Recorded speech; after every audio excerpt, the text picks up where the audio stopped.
Hello everyone. आज हम बात करेंगे अपने 60 डे प्लान के बारे में, और ये 60 डे प्लान आपके यूपी एपीओ के मेंस एग्जामिनेशन के लिए है।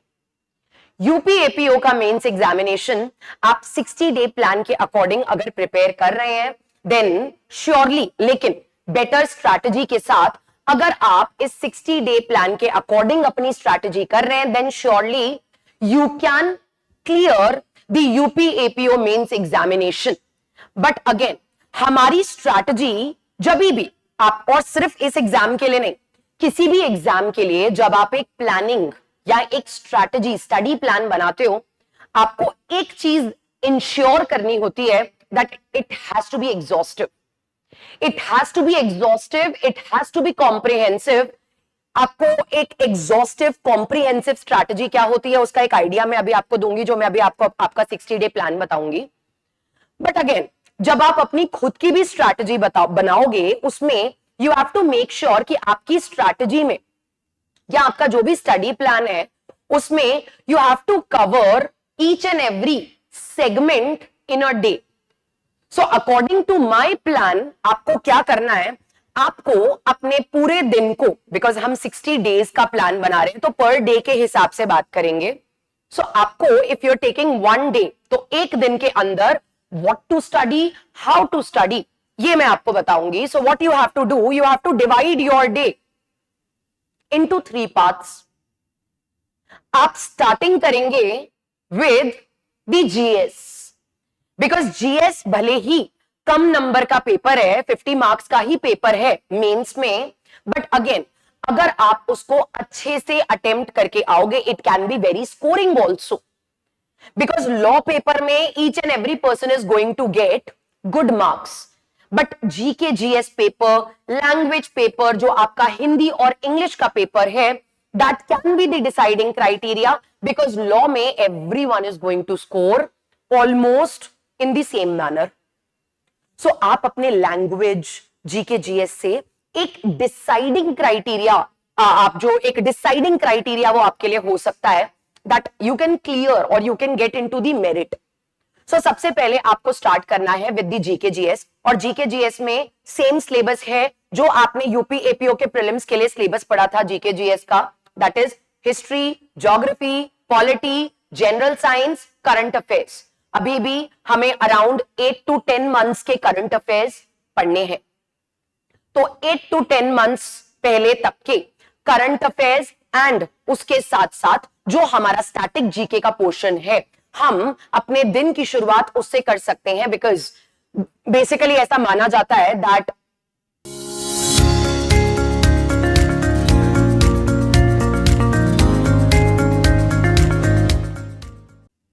एवरी टाइम जब आप फ्रेश स्टार्ट करते हो, सो मॉर्निंग का जो टाइम होता है आपका जब आप फ्रेश स्टार्ट करते हो वहां पे आपका माइंड सबसे ज्यादा basically it's very active, all right, आपका कॉन्सेंट्रेशन बहुत ज्यादा होता है बिकॉज इट्स फ्रेश, उस दिन की शुरुआत हो रही है, तो it's always better to read something difficult during that time.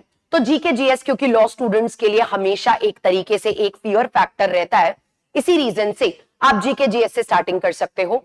GK GS में आप अपने टाइम को, if you giving 2 hours for your GS paper, तो उन 2 hours को आप डिवाइड कर दो, 1 hour for current affairs and 1 hour for static GK.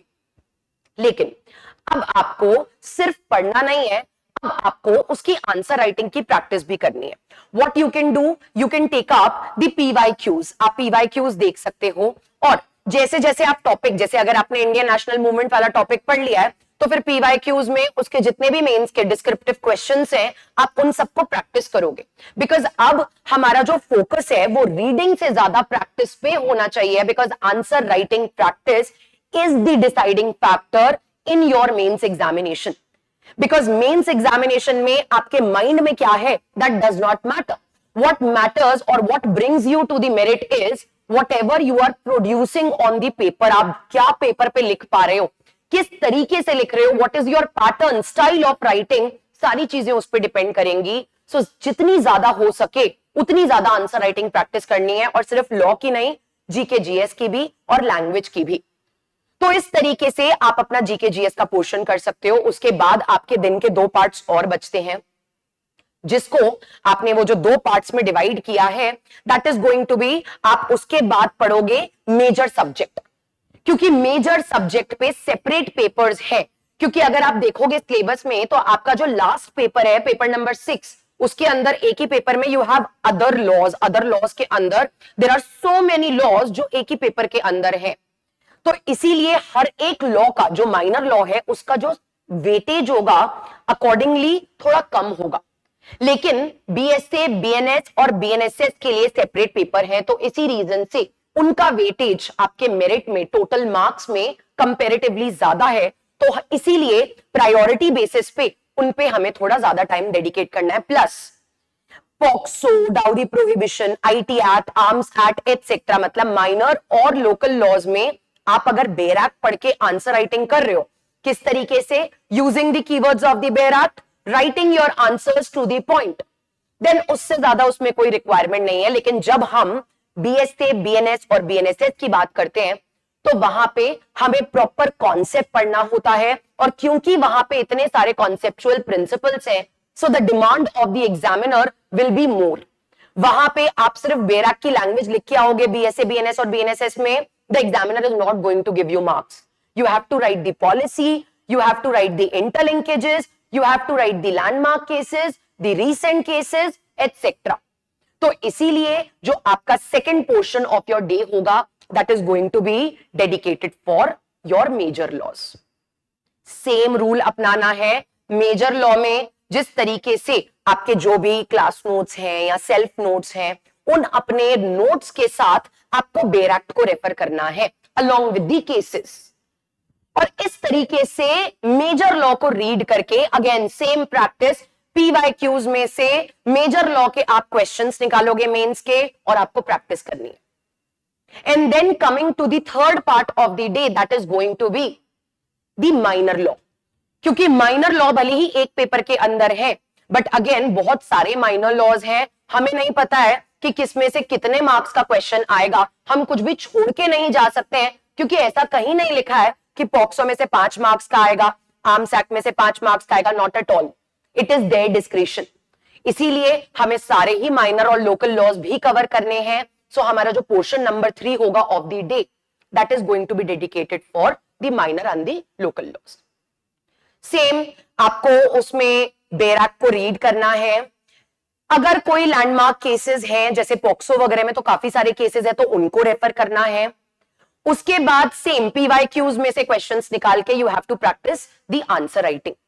और आंसर राइटिंग जब आप करोगे माइनर लॉज के आंसर में, you do not have to beat around the bush, write very accurate, precise, to the point answers आपको लिखने हैं। To the point answer का मतलब है कोई भी क्वेश्चन आया है किसी भी लॉ में से, माइनर लॉ में से, आपको क्या करना है, use the keywords of the bare act, right the answer in your own language, incorporate the case law if there is any, that's it। इससे ज्यादा उसकी आंसर राइटिंग में हमें नहीं करना है कुछ, बट अगेन इसकी भी प्रैक्टिस करना बहुत जरूरी है। मंडे टू फ्राइडे आप इस तरीके से पूरी प्रैक्टिस कर सकते हो, लेकिन वीकेंड्स पे सैटरडे और संडे आपको major chunk of the day dedicate करना होगा हिंदी और इंग्लिश पे। क्योंकि GS, major law, minor law तो हमने कवर कर लिए, लैंग्वेज अभी तक हमने कवर नहीं किया था, तो लैंग्वेज का भी पोर्शन कवर होना जरूरी है। इसीलिए आप वीकेंड्स पे, सैटरडे संडे पे अपना लैंग्वेज पोर्शन हिंदी और इंग्लिश को प्रैक्टिस कर सकते हो। एसेज लिखने की प्रैक्टिस आपको करनी पड़ेगी, बिकॉज एसे राइटिंग का क्वेश्चन आएगा, प्रिसाइज राइटिंग का क्वेश्चन आएगा, सेंटेंस में से एरर डिटेक्शन के क्वेश्चंस आएंगे, बेसिक ग्रामर रिलेटेड क्वेश्चंस आएंगे, कॉम्प्रिहेंसिव पैसेजेस रिलेटेड क्वेश्चंस आएंगे। तो ये सारी चीजें बिना प्रैक्टिस के नहीं आती हैं। अगर आप सोच रहे हो कि 20 एसेज हम रीड करके चले जाएंगे, नथिंग विल हैपन, उससे कुछ नहीं होगा। रादर देन अगर आप 20 एसे अपने हाथ से लिख के प्रैक्टिस करके जाओगे, तो डेफिनेटली जो भी टॉपिक पे एसे आएगा, you will be able to write it. Because specifically हम हिंदी और इंग्लिश में प्रैक्टिस ही इज द की। तो इसीलिए चाहे कॉम्प्रिहेंसिव पैसेजेस हो, प्रेसी राइटिंग हो, be it anything in language, it has to be practised, there is no other way. आपको प्रैक्टिस करना पड़ेगा। एसे राइटिंग के लिए please find out the latest topics और लीगल टॉपिक्स की एक लिस्ट बनाओ, उन पे पहले रिसर्च करो, साइनॉप्सिस बनाओ और फिर पूरा फुल फ्लेजेड एसे लिखना स्टार्ट करो। At least 10 to 12 essays full fledged आपको लिखने ही है।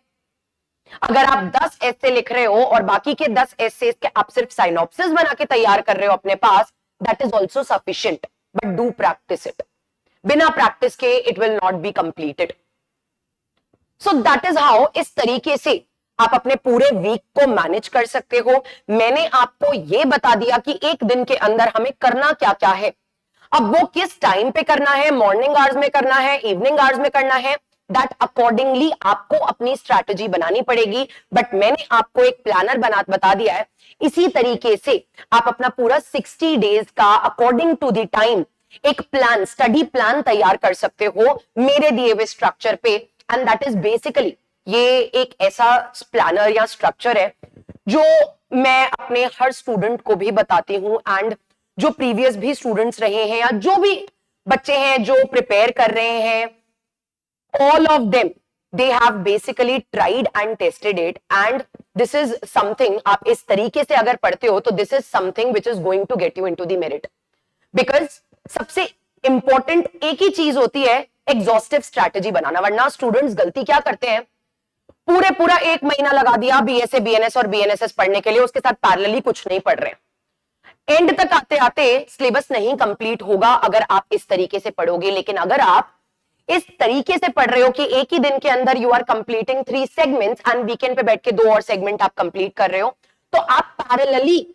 अपने कोर्स को, अपने सिलेबस को एग्जॉस्टिवली, कॉम्प्रिहेंसिवली कवर कर सकते हो, ताकि लास्ट में आपके पास रिवीजन के लिए भी सफिशिएंट टाइम बचेगा। So that is how you have to make your study planner. Please make your strategy accordingly. लेकिन जितनी ज्यादा आंसर राइटिंग प्रैक्टिस करोगे वो आपके लिए उतना ही अच्छा है, because answer writing is not something जो आप 2 दिन में 3 दिन में कर सकते हो। It is an art and it takes time to be developed. So please dedicate time in answer writing. That is the key to success in any mains examination. Please prepare accordingly. Best of luck. Have a nice day.